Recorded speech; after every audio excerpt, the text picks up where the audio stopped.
پوری دنیا اس بات کو جانتی ہے کہ ایمان کی جان نبی پاک علیہ السلام کی محبت ہے۔ جب تک سرور کائنات صلی اللہ تعالیٰ علیہ وسلم سے ہر چیز سے بڑھ کر محبت نہ کی جائے، انسان کا ایمان مکمل نہیں ہوتا، وہ کامل مسلمان نہیں ہوتا۔ کتاب و سنت میں، آثار صحابہ میں، 14 صدیوں کی امت کی تاریخ میں تسلسل سے یہ بات ہماری روایت ہے کہ ہر دور کے مسلمان نے نبی پاک علیہ السلام سے بڑا کھل کر اور بڑا ٹوٹ کر پیار کیا ہے، اور یقیناً آج کے اس پرفتن دور کے اندر بھی مسلمانوں کی بہت بڑی تعداد ایسی ہے جو ہر چیز سے بڑھ کر اپنے پیارے محبوب صلی اللہ تعالیٰ علیہ وسلم سے محبت کرتی ہے۔ پر یاد رکھیے گا کہ کسی کے چہرے پر نہیں لکھا ہوتا کہ یہ عاشق رسول ہے، اس کے ماتھے پر یہ چیز نقش نہیں ہوتی، اس کی عادات، اس کا اخلاق، اس کے اطوار، اس کا کردار، اس کی گفتگو یہی بتلاتی ہے کہ یہ شخص نبی پاک علیہ السلام سے کتنا پیار کرتا ہے۔ ہر چیز کے کچھ نہ کچھ تقاضے ہوتے ہیں، کچھ نہ کچھ علامات ہوتی ہیں، تو محبت رسول صلی اللہ تعالیٰ علیہ وسلم کی بھی کچھ علامات ہیں۔ ان نشانیوں سے، ان علامات سے، ان تقاضوں سے پہچانا جاتا ہے کہ یہ مسلمان اپنے کریم نبی صلی اللہ علیہ وسلم سے بہت پیار کرتا ہے۔ قرآن مجید فرقان حمید نے ارشاد فرمایا کہ انا ارسلناک شاہدا ومبشرا ونذیرا، اے محبوب علیہ السلام، ہم نے آپ کو گواہ بنا کے بھیجا ہے، خوشخبری دینے والا بنا کے بھیجا ہے، اور ڈر سنانے والا بنا کے بھیجا۔ یہ شانیں آپ کو دی ہے لتؤمنوا باللہ ورسولہ وتعزروہ وتوقروہ، تاکہ لوگ اللہ پر بھی ایمان لائیں، اللہ کے رسول پر بھی ایمان لائیں، اور نبی پاک کی تعظیم بھی کریں، توقیر بھی کریں، وتسبحوہ بکرۃ واصیلا، اور صبح و شام اللہ کی پاکی بیان کریں۔ تو نبی پاک صلی اللہ تعالیٰ علیہ وسلم پر ایمان لانا یہ محبت رسول کا پہلا تقاضا ہے۔ میرے عزیزو، سب سے پہلا حضور کا حق یہ ہے، اور محبت رسول کی سب سے پہلی علامت یہ ہے کہ نبی پاک کی بتائی ہوئی ہر بات پر ایمان لایا جائے۔ صحابہ کا طریقہ یہ تھا کہ وہ کبھی بھی دیر نہیں کرتے تھے، جس طرح حضور فرما دیں اور جس وقت فرما دیں اور جس طرح فرما دیں، کھول کر فرما دیں یا اشارے سے فرما دیں۔ یعنی نبی پاک علیہ السلام نے 2 رکعتیں نماز مسجد اقصیٰ کی طرف منہ کر کے پڑھائی، اور 2 رکعتوں کے بعد رخ پھیر لیا اور نماز بیت اللہ کی طرف منہ کر کے پڑھائی۔ انہوں نے کوئی سوال جواب ہی نہیں کیا، انہوں نے کہا کہ ہمارا تو قبلہ ہی مدینے والے محبوب کی ذات ہے۔ گویا حاجیو آؤ شہنشاہ کا روضہ دیکھو، کعبہ تو دیکھ چکے ہو، کعبے کا بھی کعبہ دیکھو۔ جس طرح حضور کی چاہت ہو، سر تسلیم خم ہے جو مزاج یار میں آئے۔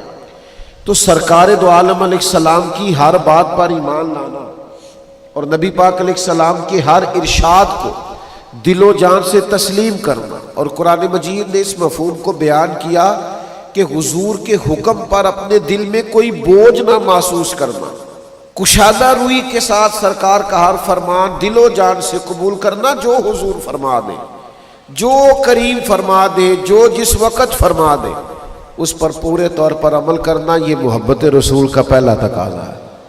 اور دوسری بات، حضور کی تعظیم ہو، نبی پاک کی توقیر ہو، مومنوں کی طبیعتیں ڈھلی ہوئی ہو، حضور کا نام پاک آئے تو آنکھیں خود بخود جھک جائیں، دلوں میں خود بخود نرمی پیدا ہو جائے، وجود پر کیف طاری ہو کہ محبوب کا ذکر خیر آیا ہے۔ نبی پاک علیہ السلام کا تذکرہ کرتے وقت، حضور کی بات کرتے وقت، نبی پاک کی احادیث بیان کرتے وقت، سرور کائنات علیہ السلام کے نام کی بزم سجاتے وقت مومن انتہائی تعظیم اور توقیر کا خیال کرے۔ شاہ عبدالعزیز دباغ رحمۃ اللہ علیہ فرمایا کرتے تھے، میں تو نبی پاک کی محفل میں بھی اس طرح بیٹھتا ہوں جس طرح گویا حضور کے سامنے بیٹھا ہوا ہوں۔ اس لیے کہ حضور کی بات ہونے لگی ہے، نبی پاک کی حدیث کی بات ہونے لگی ہے، تعلیم کی بات ہونے لگی ہے، تعلیم کتاب و سنت کی بات ہونے لگی، تو تعظیم کے جذبات پورے طور پر حضرت عمر ابن عاص رضی اللہ تعالیٰ عنہ صحابی رسول ہے. ہر صحابی بڑی عظمتوں والا، شانوں والا، برکتوں والا. حضرت عمر ابن عاص خود ایک بات ارشاد فرماتے ہیں، مسلم شریف میں موجود ہے. فرماتے لوگوں اگر تم مجھ سے کہو نا کہ حضور علیہ السلام کا حلیہ بیان کرو تو میں کریم کی بارگاہ میں رہا ہوں، صحبت اٹھائی ہے، قدمین میں بیٹھنے کا موقع ملا ہے، لیکن میں حضور کا حلیہ نہیں بیان کر سکتا. تم مجھے کہو کہ میں محبوب کے ابرو مبارک کی بات کروں، بھینی مبارک کی بات کروں، چہرہ والضحیٰ کی بات کروں تو میں حلیہ نہیں بیان کر سکتا، اس لیے کہ حلیہ تو وہ بیان کرے گا جس نے آنکھیں کھول کے پورے طور پہ زیارت کی ہوگی. تو ہم تو وہاں بیٹھتے تھے تو نظریں جھکا کر، ہم تو وہاں بیٹھتے تھے تو ذرا سمٹ کر، ہم تو ذرا بیٹھتے تھے تو لہجے کا وضو کر کے، ہماری طبیعت نہیں تھی. آپ دیکھیے نا، خود نبی پاک علیہ السلام نے فرمایا مجھ سے سوال کرو، اور فرمایا سوال آدھا علم ہے، سوال پوچھنا چاہیے. آپ کے ذہن کے اندر کوئی سوال ہے شرعی، اس پر پوچھ لینا چاہیے، اس پر بات کر لینی چاہیے. نبی پاک علیہ السلام منبر پر ارشاد فرماتے کہ جس نے جو پوچھنا ہے پوچھے. لیکن حضرت مولا علی شیر خدا رضی اللہ تعالیٰ عنہ فرماتے میں نے بھی ایک سوال پوچھنا تھا، لیکن ہفتوں گزر گئے میں پوچھ نہیں سکا. ادب مانے تھا، طبیعت جرت نہیں کر پاتی تھی کہ کیسے حضور کی بارگاہ میں عرض کروں. میرا دل کرتا تھا کبھی کوئی اور آ جائے نا اور وہ والا مسئلہ پوچھ لے جو میں نے پوچھنا ہے، تو چلو اس کے پوچھنے سے میری تشنگی بھی دور ہو جائے گی. یہ آداب، یہ طور طریقے آج چونکہ ہمارے ہاں ہر چیز میں وسعت آئی ہے، اظہار رائے کی لوگوں کو آزادی بھی ہے اور ذریعہ بھی پاس ہے سوشل میڈیا، تو بے باکی کے نام پر بعض اوقات کچھ لوگوں کے لفظوں کے اندر حسن نہیں رہا، ان کے جملے باوضو نہیں رہے، ان کی گفتگو میں وہ ٹھہراؤ نہیں رہا جو حضور کی بات کرتے ہوئے مومن کی شان ہے. نبی پاک کی تعظیم، حضور کی توقیر، رسول اللہ صلی اللہ تعالی علیہ وآلہ وسلم کی بارگاہ کے آداب. یعنی ایک تو وہ دور ہے نا کہ جب صحابہ ادب کر رہے ہیں، اور ایک یہ دور ہے کہ ایاز کے بیٹے کا نام محمد ہے اور محمود غزنوی محمد بن ایاز کہہ کے پکارتے ہیں. ایک شام پکارا اور کہا ایاز کے بیٹے ذرا بات سنما. تو ایاز عرض گزار ہوئے حضور غلام زادے سے کوئی خطا ہو گئی جو آج آپ نے صرف ایاز کا بیٹا کہا، محمد بن ایاز نہیں کہا. یہ کسی حدیث میں تو نہیں آیا تھا، یہ کسی نے فرمایا تو نہیں تھا، آثار صحابہ میں تو نہیں ملتا تھا، لیکن محبت کچھ فیصلے خود بھی کرتی ہے، ادب کچھ فیصلے خود بھی کرتا ہے.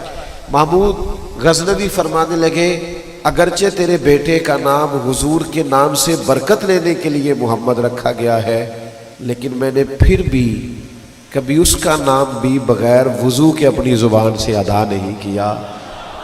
میں محمد بن ایاز ہی کہنے لگا تھا، پھر میرا نا وضو نہیں تھا، پھر میری اس وقت وہ کیفیت نہیں تھی جو تقاضے ہیں اس نام کو پکارنے کے. تو میں نا آج ایاز کا بیٹا کہہ کے میں نے پکارا. بھائیوں، بہت تعظیم، بہت توقیر. ہمارے ہاں بھی نا بعض چیزیں نوجوانوں میں اور عام لوگوں میں ایسی پائی جانے لگی ہیں جو درست نہیں ہے. ہمیں حضور کے آداب مبارکہ کا پورے طور پر خیال رکھنا ہے، ان تقاضوں کو سمجھنا ہے. حضور کا نام پاک لے تو ذرا حسین کر کے لے، یعنی نبی پاک علیہ السلام کا نام لے تو ذرا آداب کے ساتھ. ایمرجنسی جب ہوتی ہے نا تو ایمرجنسی میں ادب نہیں یاد رہتا.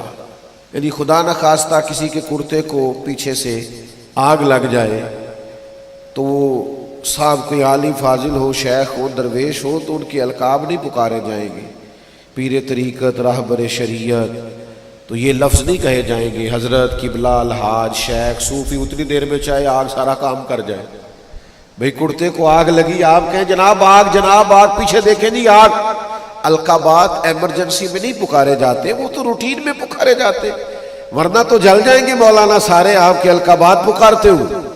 لیکن یہ صحابہ کا انداز فکر ہے، یہ ان کا انداز گفتگو ہے کہ غار ثور میں حضرت سیدنا ابو بکر صدیق رضی اللہ تعالیٰ عنہ کے پیر مبارک کو سانپ نے ڈس لیا ہے، پیر کو سانپ نے ڈس لیا ہے۔ تو نبی کریم علیہ السلام نے پوچھا ابو بکر کیا ہوا کہ آنکھوں میں آنسو ہیں؟ تو انہوں نے فوراً نہیں کہا سانپ سانپ سانپ سانپ، یہ نہیں کہا، بلکہ اس ایمرجنسی میں بھی ادب یاد رہے۔ عرض کرنے لگے فدا کا ابی و امی یا رسول اللہ، حضور میری ماں بھی قربان ہو آپ کے قدموں پہ، میرا باپ بھی قربان ہو آپ کے قدموں پہ۔ حضور وہ سانپ نے ذرا پیر کو ڈس لیا تھا۔ اس ایمرجنسی میں بھی انہیں آداب بھولے نہیں، انہوں نے نبی پاک کی تعظیم کا، توقیر کا ہر جگہ خیال رکھا۔ ہمارے بزرگوں نے ہمیں جو آداب دیے تھے سینہ بسینہ، ہمیں ان کا خیال رکھنا۔ اور تیسری بات، حضور سے کسی کو پیار ہو اور پھر وہ سچ نہ بولے، نبی کریم علیہ السلام سے محبت ہو پھر انسان معاذ اللہ بددیانت بھی ہو، پیار حضور سے کرے اور سارا محلہ اس سے تنگ بھی ہو، تو پھر اس نے پیار نہیں کیا، پھر اس نے محبت کا تقاضا نہیں سمجھا، پھر اپنے محبوب کے جلووں کی روشنی سے فیض یاب نہیں ہوئی۔ یہ حدیث پاک سنیے گا، سیاستہ میں موجود ہے۔ ایک جگہ پہ نبی پاک علیہ السلام نے وضو فرمایا تو صحابہ نبی پاک علیہ السلام کا بچا ہوا وضو کا پانی اپنے وجود پر ملنے لگے، تو اللہ کے پیارے حبیب علیہ السلام نے فرمایا تم یہ کام کیوں کر رہے ہو؟ سوال کیا، اگرچہ حضور جانتے کہ تقاضۂ محبت کی وجہ سے کر رہے، وارفتگی کی وجہ سے کر رہے، جو ان کا شوق ہے حضور کی غلامی کا، اس شوق نے انہیں مجبور کیا۔ نبی پاک علیہ السلام نے پھر بھی پوچھا یہ کیوں کرتے ہو؟ تو عرض کی یا رسول اللہ آپ کی محبت کی وجہ سے کرتے ہیں۔ اور یہ صحابہ کی شان تھی، ورنہ ماں بھی کبھی کسی بیٹے کے وجود سے لگا ہوا پانی چہرے پہ نہیں ملتی، وہ بھی کبھی ریٹ صاف کرتی ہے بیٹے کی تو یوں چہرہ پھیر کے کرتی ہے۔ حضور کا بچا ہوا پانی چہروں پر وجود پر ملا جا رہا ہے۔ کریم نے سوال پوچھا کیوں کر رہے ہو؟ یا رسول اللہ صلی اللہ تعالی علیہ وسلم آپ کے ساتھ جو ہمارا پیار ہے، آپ کے ساتھ جو ہماری محبت ہے، اس محبت کی بنیاد پر یہ کر رہے ہیں۔ پتہ ہے حضور نے اسی وقت فرمایا جو چاہتا ہے نا کہ اللہ رسول سے محبت کرے اور اللہ رسول اس سے محبت کرے، اسے چاہیے جب بات کرے تو سچ بولے، اور جب اس کے پاس امانت رکھی جائے تو وہ دیانت کا مظاہرہ کرے اور اپنے پڑوسی سے اچھا سلوک کرے۔ یہ تین علامات اپنے اندر پیدا کرے، یہ تین باتیں اپنی طبیعت میں لائے تاکہ وہ اللہ رسول سے پیار کرے اور اللہ اور اس کا رسول اس سے پیار کرے۔ اگر زبانیں جھوٹ بھی بولتی ہو اور حضور کی محبت کے ترانے بھی پڑھتی ہو تو یہ تضاد ہوگا۔ اگر کوئی بددیانتی کا مظاہرہ بھی کرتا ہو اور ساتھ وہ اپنے سینے میں حضور کی محبت کا بھی تقاضا کرتا ہو تو لوگ کہیں گے یار یہ تیرا تضاد ہے، یہ بات درست نہیں ہے، تجھے عملاً بھی تو وہ ساری باتیں کرنی چاہیے نا جو محبت رسول کا تقاضا ہے۔ تو ایک تو اللہ رسول پر ایمان لائے، ہر بات کو مانے، دوسرا تعظیم کرے، تیسرا سچ بولے، جھوٹ سے بچے، اور چوتھا جو رب رسول سے پیار کرے نا اسے چاہیے کہ سادہ طرز زندگی اختیار کرے، اپنی طبیعت کو بہت زیادہ ملمہ سازی سے بچائے، اپنے آپ کو بہت زیادہ آسانیوں سے بچائے، طبعاً اور مزاجاً فقیر منش ہو۔ یہ حضور کی محبت کا تقاضا ہے۔ میں دلیل دوں گا اس پر کہ جو سادہ زندگی ہوتی ہے نا آسان بڑی ہوتی ہے۔ یہ جو زندگی ہوتی ہے نا فیشن والی اور پروٹوکول والی اور بڑی کرسیوں والی اور اگلی نشستوں والی اور بڑے اشتہارات والی اور تصویروں والی اور میں بھی ہوں اور میرا بھی نام ہے اور میں بڑا مشہور مولانا ہوں، تو یہ زندگی مشکل ہوتی ہے۔ یعنی نبی پاک علیہ السلام کو نا سادگی سے پیار ہے، حضور کو بندگی سے پیار ہے۔ نبی پاک صلی اللہ تعالی علیہ وسلم اپنے چاہنے والوں کے سے یہ تقاضا کرتے کہ ان کا رہنا سہنا، ان کا کھانا پینا، ان کا ملنا، ان کا تعلقات کرنا یہ سادہ ہو، عام ہو، تکلفات سے بچے ہوئے ہو۔ ایک صحابی حاضر بارگاہ ہوئے اور عرض گزار ہوئے یا رسول اللہ صلی اللہ تعالی علیہ وسلم میں آپ سے بڑی محبت کرتا ہوں۔ تو حضور نے فرمایا سوچ کر کہو کیا کہہ رہے ہیں۔ نہ پھر عرض کی حضور آپ سے بڑا پیار ہے۔ تو کریم بھی آج دریائے کرم جوش میں ہے۔ حضور نے پھر فرمایا سوچ کر کہو کیا کہہ رہے ہیں۔ یا رسول اللہ میں آپ سے بڑا ہی پیار کرتا ہوں۔ تو پھر حضور نے کیا فرمایا؟ فرمایا پھر تیاری کر لیں۔ یا رسول اللہ کس بات کی؟ فرمایا فقر کی تیاری کر، مصیبتوں کے لیے تیاری کر۔ جس طرح پانی پہاڑ سے نیچلی جگہ پر سطح پر آتا ہے، پہاڑوں سے زمین کی طرف گہرائی کی طرف آتا ہے، اس طرح مشکلات تیری طرف آئیں گی۔ یاری تیری سونا ہے پر ازمائشاں تیریاں اگ، اے سونا پر کھیا جامدائی پہلو نہ لگاں دے لگ۔ حضور نے فرمایا اگر مجھ سے پیار کرتا ہے پھر تیاری کر فقر کے لیے، تیاری کر ساتھ۔ اور یہاں ہمارے علماء تفسیر نے، شارحین حدیث نے لکھا ہے اس سے مراد یہ نہیں ہے کہ اس کے پاس پیسے نہیں ہوتے، اس سے مراد یہ ہے کہ اس کا مزاج فقیرانہ ہوتا ہے، اس کا انداز فقیرانہ ہوتا ہے۔ وہ لوگ ہر وقت سادہ رہنا پسند کرتے ہیں، جے تو چڑھیا اتے دار بھی نہیں، جے تو وکیا عشق بازار بھی نہیں، تو پھر ایڈا سستا سودا پیار بھی نہیں، تے ایڈا سوکھا لبدا یار بھی نہیں۔ کئی جنگل گانے پیندے نے، کئی دوزخ لنگڑے پیندے نے، جے او اس ملوں بھی مل جاوے تے ایدو سستا ہور بپار بھی نہیں۔ تے کچھ سمجھ نہ آوے لوکاں نو اوکا دے نال شہید کرے، ڈٹھی یار دے ہاتھ تلوار بھی نہیں پر او دا خالی جاندہ وار بھی نہیں۔ تو یاد رکھیے گا کہ حضور کی محبت کا ایک تقاضا یہ ہے کہ ہمارا رہن سہن ساتھ۔ ہمارے ہاں پتہ کیا ہوا ہے، بعض لوگوں نے اخراجات بہت بڑھا لیے، آزمائشیں بہت بڑھا لی، حالات اور طرح کے ہو گئے۔ اب جو غربا ہیں انہی کے ساتھ بستے ہیں، انہی کے ساتھ رہتے ہیں، ان کے لیے پھر مشکلات بڑھ جاتی۔ محبت رسول نہ بندے کو درویش سا کر دیتی ہے، سادہ سا۔ اچھا یہ مت سمجھیے گا کہ اس سے مراد یہ ہے کہ وہ لوگ خدا نخواستہ کسی کے محتاج ہوتے ہیں۔ اصل دولت تو ہوتی انہی کے پاس ہے جن کے سینے میں حضور کی محبت ہوتی ہے۔ دنیا میں سب سے زیادہ دولت مند ہوتے ہی وہ ہیں جو نبی پاک سے محبت کرتے ہیں۔ میرے عزیز یاد رکھیے گا، حضور نے فرمایا فقر کے لیے تیار۔ سارا کرتا پھٹ گیا تھا حضرت عمر کا، اتنا پھٹ گیا تھا کہ اب پیبند لگنے کی بھی جگہ نہیں تھی۔ تمام صحابہ نے مسجد شریف میں بیٹھ کر مشورہ کیا کہ حضرت عمر سے عرض کر میں کرتا ہی نیا لے لے۔ حضرت صدیق اکبر رضی اللہ تعالیٰ عنہ کے وصال ظاہری تک تو اسلام پر حالات کچھ اور طرح کے تھے، اب تو اللہ نے وسعت دے دی ہے، 50,000 دینار بدری صحابہ کو ملتے ہیں اور جناب عمر کو بھی ملتے ہیں، پر حضرت عمر مسجد سے نکلتے ہیں گھر جانے تک سارے بانٹ دیتے ہیں۔ ایک کرتا نیا لے لینے میں کیا حرج ہے، اتنے وزیر سفیر ملنے آتے۔ سب نے مشورہ کیا لینا چاہیے، بالکل جی لینا چاہیے۔ یہ تو طے ہو گیا، پر یہ بتاؤ حضرت عمر سے بات کون کرے گا، کس میں اتنی جرت ہے ان سے گفتگو کرے؟ تو ایک صحابی کہنے لگے ہیں نا ایک عظیم المرتبت شخصیت جن کی بات عمر نہیں ٹال سکتی، وہ کون ہے؟ مولا علی شیر خدا۔ یہ صحابہ کو خبر تھی کہ ان کی محبتیں، ان کی وابستگیاں اور ان کی آپس میں دل بستگیاں بڑی کمال ہیں۔ حضرت سیدنا علی المرتضیٰ شیر خدا سے عرض کیا گیا مہربانی فرمائیں آپ حضرت عمر سے کہیں کرتا نیا لے لے، اتنے بڑے لوگ آتے ہیں اور اللہ نے وسعت دی، سارے پیسے وہ خیرات کر دیتے۔ تو حضرت علی کہنے لگے بات بھی تمہاری ٹھیک ہے اور کہنا بھی عمر سے چاہیے، اور یہ بھی ٹھیک ہے کہ میں کہوں گا تو وہ مان لیں گے، پر میں نے کہنا کوئی نہیں، کیونکہ مولا علی اس راز کو جانتے تھے نا جو حضرت عمر کے سینے میں نے نہیں کہنا۔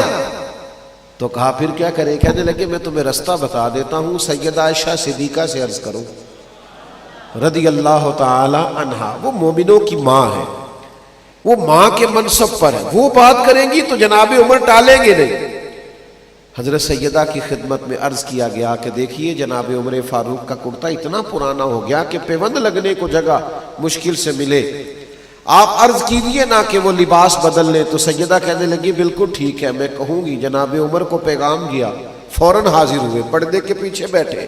سیدہ پاک فرماتی ہیں عمر صحابہ کا خیال ہے کہ آپ مسلمانوں کی شان ہے، آپ کو اللہ نے رتبہ عطا کیا ہے، آپ اس طرح کیجئے کہ کرتا نیا لے لیجئے، اللہ نے وسعت بھی دے رکھی ہے۔ تو ہر جگہوں پہ بولنا نہیں چاہیے، جناب عمر بھی نہیں بولے، چپ کر کے کہنے لگے اماں جی آپ جیسے کہیں گی ویسے ہو جائے گا، آپ حکم تو کریں شام سے پہلے کرتا لے لوں گا۔ تو سیدہ عائشہ صدیقہ نے کہا ٹھیک ہے، لیکن عرض کرنے لگے مجھے ایک بات کہنے کی اجازت ہے، ایک بات عرض کر لوں؟ جناب عائشہ نے کہا فرمائیے امیر المومنین۔ تو جناب عمر فرمانے لگے اماں جی یہ جس حال میں آج ہوں نا میں نبی پاک کے زمانے میں بھی اسی حال میں رہتا تھا، حضرت صدیق اکبر کے ساتھ بھی میں نے یوں ہی وقت گزارا ہے، ہمیں اسی طرح محبوب نے اسی حال میں چھوڑا۔ دل کرتا ہے، خواہش ہے اسی سادگی میں رہے، اسی عاجزی میں رہے، اسی فقر میں رہے جو فقر حجازی ہے، جو فقر محبوب کی پسند ہے، جو حضور کی چاہت ہے۔ اگر آپ اجازت دے دیں تو میں اسی طرح نہ رہ لوں جو حضور کا طریقہ ہے۔ جواب تو کوئی نہیں آیا، بس سیدہ عائشہ کے ہجکیوں کی آواز آئی، وہ رونے لگی اور فرمانے لگی عمر جو صحابہ نے کہا تھا وہ بھی ٹھیک ہے، پر جو آپ کہہ رہے ہیں وہ تو بالکل ہی ٹھیک ہے۔ آپ رہیے میرے عزیزوں، محبت رسول کا تقاضا ہے کہ لہجے میں، انداز میں، نشست و برخاست میں ہم سادگی اختیار کریں۔ پانچویں بات، نبی پاک کی محبت ایک تقاضا کرتی ہے، یہ میں بڑی ضروری بات کرنا چاہتا ہوں، میرا دل کرتا ہے سارے نوجوان اس کو سنیں۔ حضور کی محبت تقاضا کرتی ہے کہ ہم دین کا خوبصورت چہرہ لوگوں کے سامنے پیش کریں۔ خوبصورت چہرہ، دین کا جو حسن ہے، دین میں جو وقار ہے، دین میں جو لطافت ہے، حسن اخلاق میں جو برکات، یہ تقاضا کرتی ہے نبی پاک علیہ السلام کی محبت کہ ہم وہ خوبصورت چہرہ دین کا پیش کریں لوگوں کے سامنے۔ آپ کی توجہ ہے میری بات پر؟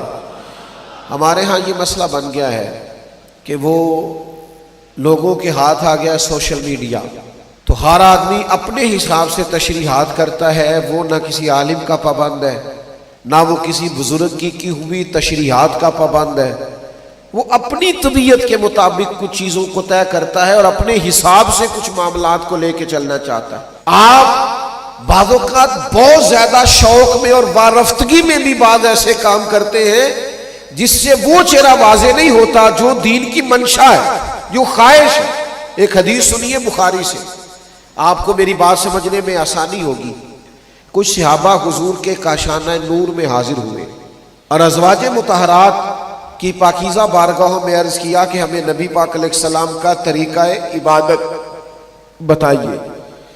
تو ان پاک باز امہات المومنین نے کہا صحابہ کرام سے، فرمایا کہ حضور رات کا کچھ حصہ عبادت کرتے اور کچھ حصہ آرام کرتے، کبھی نفلی روزہ رکھتے اور کبھی نہ رکھتے، چھوڑ دیتے۔ اب یہ شوق میں، صحابہ شوق میں، وارفتگی میں، بڑے مخلص لوگ تھے، شوق میں عرض کرنے لگے کہ حضور تو اللہ کے محبوب ہے، امام الانبیاء ہے، معصوم عن الخطا ہے، تو محبوب تو تھوڑی دیر بھی عبادت کریں تو ٹھیک ہے، حضور تو کبھی نفلی روزہ چھوڑ بھی دے تو ٹھیک ہے، لیکن ہم اللہ کے عاجز بندے، ہم اس طرح کریں گے، ہم ساری رات ہی نفل پڑھا کریں گے، ہم ہر روز ہی نفلی روزہ رکھیں گے۔ ہم نہ یہ شوق سے کر رہے ہیں، اخلاص سے اور خواہش سے کر رہے ہیں، لیکن نبی پاک علیہ السلام نے جو سمجھایا ہے، یہ تقاضا ہے محبت رسول کا کہ ہم اسے سمجھیں۔ جب حضور علیہ السلام کی بارگاہ میں ان کی یہ بات پیش کی گئی نا کہ انہوں نے کہا ہے کہ ہم ساری رات ہی نفل پڑھا کریں گے اور ہر روز ہی نفلی روزے رکھیں گے، اللہ کے حبیب علیہ السلام نے ان کو بلایا، ان صحابہ کو، اور کریم فرمانے لگے میں تم سب سے زیادہ رب کو جانتا ہوں اور میں تم سب سے زیادہ رب سے ڈرتا ہوں، میں تو رات کو عبادت بھی کرتا ہوں اور آرام بھی کرتا ہوں۔ حضور فرمانے لگے میں نفلی روزہ بھی رکھتا ہوں اور چھوڑتا بھی ہوں۔ نبی پاک علیہ السلام نے انہیں سمجھایا کہ تم دین کا وہ والا مفہوم سمجھو جو شریعت کا مقصود ہے، تم اگر ایسا کوئی دین کا نقشہ پیش کرو، وہ ہمارے ہاں نا بعض لوگ بعض چیزوں میں بے انتہا شدت کرتے ہیں، اس سے بھی بعض اوقات عام لوگوں کے لیے مسائل کھڑے ہوتے ہیں۔